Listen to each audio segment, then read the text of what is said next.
ಪಿಂಜಾರ ಸದಾಫ್ ಸಮುದಾಯ ಅಲೆಮಾರಿ ಜನಾಂಗವು ಶೈಕ್ಷಣಿಕವಾಗಿ ಸರ್ಕಾರದ ಸೌಲಭ್ಯಗಳಿಂದ ವಂಚಿತವಾಗಿದ್ದು, ವಿದ್ಯಾರ್ಥಿಗಳ ಶಿಕ್ಷಣಕ್ಕೆ ಸರ್ಕಾರ ಆದ್ಯತೆ ನೀಡಬೇಕು ಎಂದು ಪಿಂಜಾರ ನದಾಫ್ ಮನ್ಸೂರಿ ಸಂಘಗಳ ದೇವದುರ್ಗ ತಾಲೂಕು ಅಧ್ಯಕ್ಷ ಕಾಸಿಂ ಸಾಬ್ ಎಳ್ಳೆಮನಿ ಹೇಳಿದರು. ನಗರದ ಪತ್ರಿಕಾ ಭವನದಲ್ಲಿ ಸುದ್ದಿಗೋಷ್ಠಿಯಲ್ಲಿ ಮಾತನಾಡಿದ ಅವರು, ನಮ್ಮ ಸಮಾಜ ಅತ್ಯಂತ ಹಿಂದುಳಿದ ಸಮಾಜವಾಗಿದ್ದು, ಹಿಂದುಳಿದ ವರ್ಗದ ಪ್ರವರ್ಗ ಒಂದರಲ್ಲಿದ್ದರೂ ಸರ್ಕಾರದ ಸೌಲಭ್ಯಗಳಿಂದ ವಂಚಿತರಾಗಿದ್ದೇವೆ. ಕಳೆದ 30 ವರ್ಷಗಳಿಂದ ಹಿಂದಿನ ಸರ್ಕಾರ ನಮ್ಮ ಸಮಾಜವು ಆರ್ಥಿಕವಾಗಿ ಸೇರಿದಂತೆ ಇತರೆ ಎಲ್ಲಾ ರೀತಿಯಿಂದಲೂ ಹಿಂದುಳಿದಿದ್ದಾರೆ. ಈ ಹಿನ್ನೆಲೆಯಲ್ಲಿ ಪ್ರವರ್ಗ ಒಂದರಲ್ಲಿ ಸೇರಿಸಿದ್ದಾರೆ. ವಿದ್ಯಾರ್ಥಿಗಳಿಗೆ ವಿದ್ಯಾರ್ಥಿ ವೇತನ ದೊರೆಯುತ್ತಿತ್ತು. ಕಳೆದ 4 ವರ್ಷಗಳಿಂದ ಯಾವುದೇ ಸೌಲಭ್ಯಗಳಿಲ್ಲ, ಬಂದ್ ಮಾಡಿದ್ದಾರೆ. ಇದರಿಂದಾಗಿ ವಿದ್ಯಾರ್ಥಿಗಳ ವಿದ್ಯಾಭ್ಯಾಸಕ್ಕೆ ತೊಂದರೆ ಅನುಭವಿಸುವಂತಾಗಿದೆ ಎಂದರು. ಅಲ್ಪಸಂಖ್ಯಾತರ ವಸತಿ ಶಾಲೆಯಲ್ಲಿ ಪ್ರವೇಶ 75% ಅನುಕೂಲ ಇತ್ತು, ಇದೀಗ ಕಡಿಮೆಯಾಗಿದೆ. ಮುಸ್ಲಿಂ ಜಾತಿ ಪ್ರಮಾಣ ಪತ್ರ ತಂದರೆ ಸೌಲಭ್ಯ ದೊರೆಯುತ್ತದೆ. ಹಿಂದುಳಿದವರಿಗೆ ಸೌಲಭ್ಯ ಕಡಿಮೆ, ಇದರಿಂದ ಶಿಕ್ಷಣದಿಂದ ವಂಚಿತರಾಗಿದ್ದಾರೆ.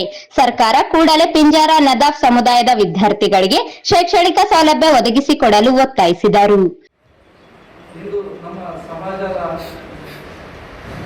ಹಲವು ಸಮಸ್ಯೆಗಳ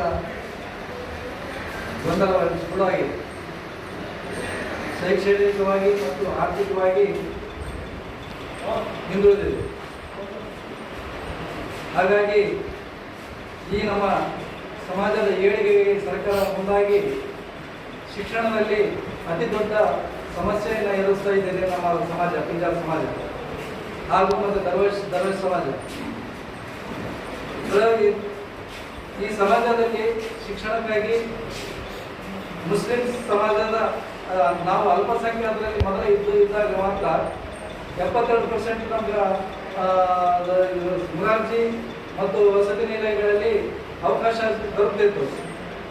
ಯಾವಾಗ ಈ ನಮ್ಮ ಸಮಾಜದ ಹಿಂದುಳಿದ ವರ್ಗದಲ್ಲಿ ಸೇರಿಸಿದಾಗ ಕೇವಲ ನಮಗೆ ಅಲ್ಪಸಂಖ್ಯಾತರ ಶೈಕ್ಷಣಿಕ ಇಲಾಖೆಯಲ್ಲಿ 2% ಮಾತ್ರ, ಅಂದರೆ 2 ಸೀಟ್ಗಳು ಮಾತ್ರ ನಮಗೆ ದೊರೀತಾ ಇದೆ. ಇಲ್ಲಿ ನಮಗೆ ದೊಡ್ಡ ಶಿಕ್ಷಣದ ಹೊಡೆತ ನೀಡಿದಂತಾಗಿದೆ. ಹಾಗಾಗಿ ಸರ್ಕಾರ ಇದರ ಬಗ್ಗೆ ಗಮನ ಹರಿಸಿ ಶಿಕ್ಷಣಕ್ಕೆ ಹೆಚ್ಚು ಒತ್ತು ಕೊಟ್ಟು ನಮ್ಮ ಸಮಾಜಕ್ಕೆ ಶಿಕ್ಷಣ ಒತ್ತು ಕೇಳಿಕೊಳ್ತೇವೆ. ಅದಕ್ಕೆ ದುಡ್ಡಿನ ಅಗತ್ಯ ಇಲ್ಲ. ನಮಗೆ ಮುಖ್ಯ ಶಿಕ್ಷಣ ಬೇಕಾಗಿದೆ ನಮ್ಮ ಮಕ್ಕಳಿಗೆ. ಆ ನಿಟ್ಟಿನಲ್ಲಿ ಇವತ್ತು